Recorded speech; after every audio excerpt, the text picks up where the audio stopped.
de définir une limite d'enchères et après donc vous pouvez également sélectionner une stratégie d'enchères. Donc on appelle ça les stratégies d'enchères automatiques de Google Ads. Donc on clique dessus pour voir les différents types et après on va parler de ça pour bien sûr l'expliquer tous les cas d'utilisation de ces différents types d'enchères. D'accord, donc on va voir d'abord les enchères automatiques. Voyons voir comment gagner en efficacité grâce aux enchères automatiques. Donc on commence d'abord par voilà une petite définition des enchères automatiques. Donc ce sont des facteurs clés de succès pour le marketing en ligne de manière générale. La stratégie d'enchères qu'on emploie influe directement sur les performances de nos campagnes, sur la visibilité, et sur le retour sur investissement et sur plein de choses. Et Google propose plusieurs stratégies, comme on vient de voir, donc les clics, CPA, le retour sur investissement et plein d'autres.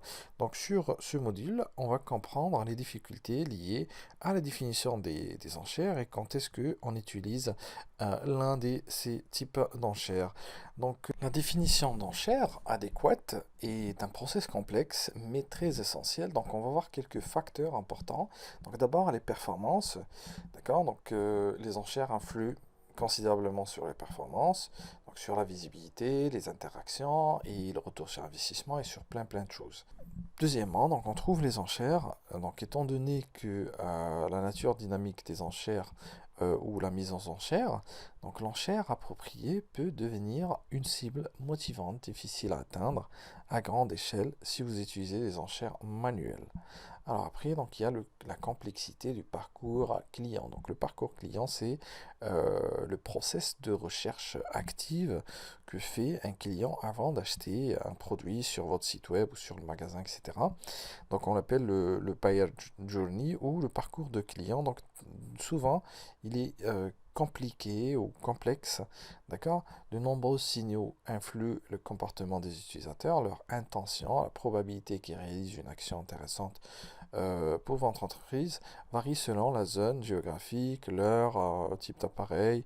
D'accord? L'automatisation permet de prendre en compte l'ensemble de ces signaux pour définir chaque enchère et les mettre en concurrence.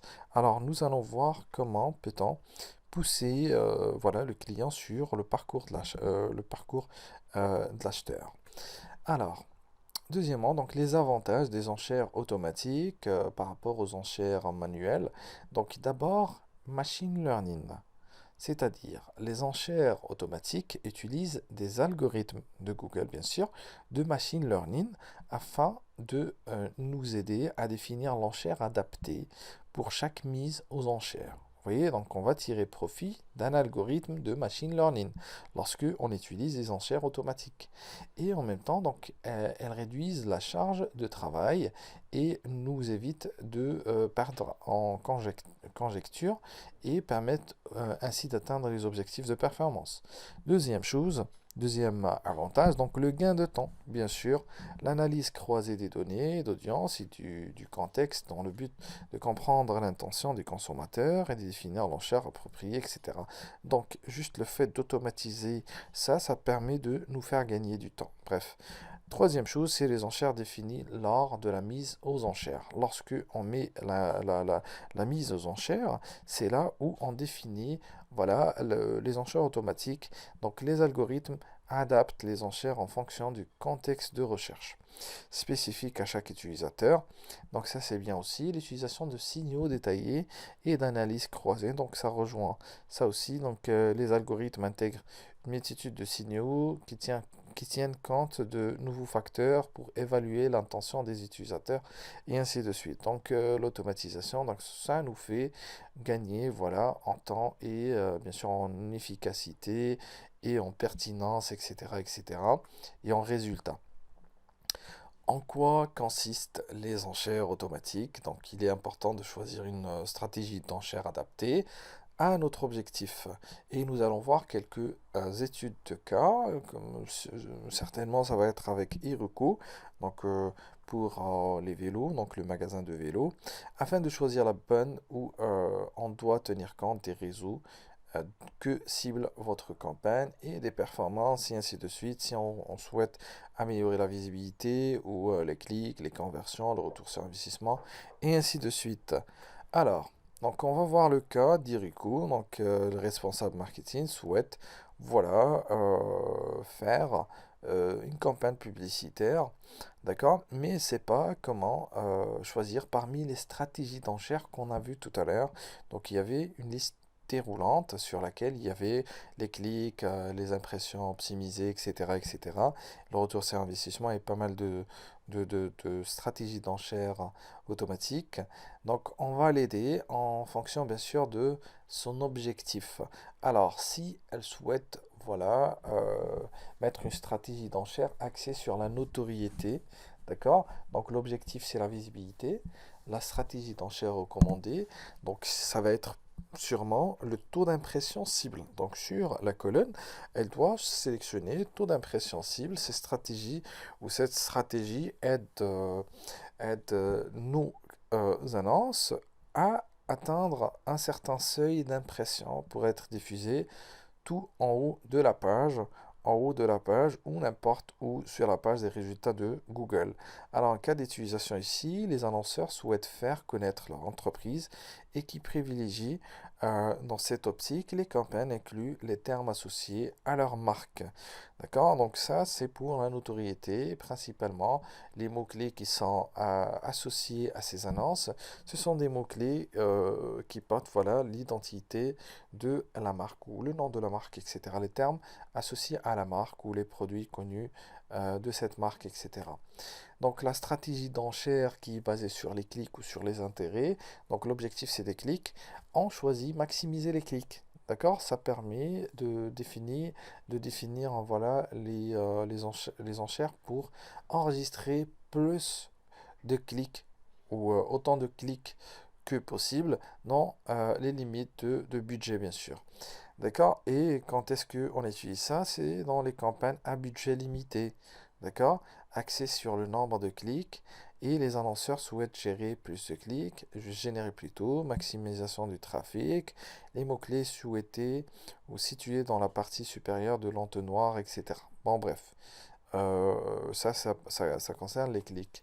Si on souhaite avoir, voilà, plus que des clics, mais plutôt l'intérêt, donc principalement, c'est des conversions. D'accord? Ce sont des personnes qui vont aller sur le site web et peut-être acheter quelque chose ou, voilà, comme sur l'écran ici, donc acheter un produit ou au moins pour les services, laisser ces données à caractère personnel sur un formulaire. La stratégie d'enchère qui est recommandée pour les cas de conversion, c'est justement maximiser les conversions. Donc cette stratégie vise à générer le plus grand nombre de conversions possible dans la limite du budget. Donc vous n'avez pas besoin de spécifier l'objectif de coût par clic, le CPC, ou de coût par acquisition, ni de retour sur investissement. On choisit que maximiser les clics. D'accord? Donc après, on trouve aussi le coût par acquisition, ce qu'on appelle le CPA ou CPA cible. D'accord? Cette stratégie définit automatiquement des enchères de façon à obtenir le plus de conversions tout en atteignant l'objectif de coût par acquisition moyen. D'accord? Donc ici, c'est maximiser les conversions, peu importe bien sûr le coût, mais là, on veut maximiser aussi les conversions, mais tout en atteignant bien sûr un objectif de coût moyen, d'accord, par acquisition. Vous voyez, sinon il y a la troisième option, c'est les coûts par clic optimisé. D'accord? Donc, cette stratégie augmente ou réduit automatiquement votre enchère manuelle selon la probabilité qu'un clic génère une conversion. D'accord? Après, donc, les cas d'utilisation des trois stratégies d'enchère qu'on a vues pour les conversions. Donc, la première, la conversion, maximiser les conversions. Donc, on trouve voilà, des annonceurs qui souhaitent enregistrer le plus de conversions possible pour une campagne D'accord? Ils cherchent à dépenser un budget fixe sans avoir spécifié, voilà, ni retour sur investissement, ni CPA, etc. Le coût par acquisition cible, l'annonceur souhaite générer le plus de conversions possible sans tenir compte du panier moyen. D'accord? Donc ici, voilà, on dit aussi pour les campagnes display basées sur la stratégie. Bon, ça, c'est pas important. Sinon, le coût par clic optimisé sur le réseau de recherche principalement, cette stratégie convient aux annonceurs souhaitant définir leurs enchères principales manuellement ou à l'aide d'outils tierces, d'accord, de gestion d'enchères tout en recourant à une optimisation en temps réel. D'accord? Donc ça, c'est l'optimisé de ça. Vous voyez, donc c'est clair maintenant pour Erico, mais il reste toujours bien sûr celui qui est axé sur les revenus, sur le retour sur investissement. Donc si jamais voilà, il souhaite mettre une stratégie d'enchère, si elle souhaite voilà, assurer le suivi du chiffre d'affaires ou la valeur associée aux conversions, etc. etc. Alors l'objectif ici, c'est des revenus et le choix de la stratégie, ça va porter sur les dépenses publicitaires ROAS, cible, d'accord? Retour sur les dépenses publicitaires. Donc ces stratégies définissent automatiquement vos enchères pour que vous enregistrez la plus grande valeur de conversion possible en fonction de l'objectif de retour sur les dépenses publicitaires, etc. Alors ici, on veut gagner, d'accord, avoir des conversions, d'accord, mais en valeur, d'accord, c'est-à-dire ici, on veut par exemple challenger Google sur les résultats que nous allons tirer à travers les annonces. Vous voyez, donc, dans quel cas on peut utiliser ça? Les annonceurs souhaitant optimiser automatiquement les enchères afin de maximiser le chiffre d'affaires tout en respectant leur ROAS cible. Vous voyez, donc là, c'est plus, c'est plus stratégique et ça s'aligne avec des objectifs business, d'accord, qui parlent voilà, principalement de chiffre d'affaires.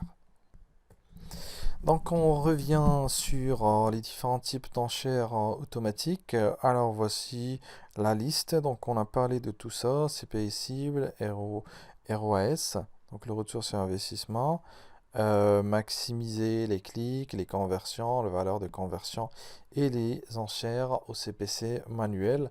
Donc maintenant, vous pouvez choisir comme vous voulez en fonction de votre objectif. D'accord? Et puis voilà, donc merci et à la vidéo prochaine.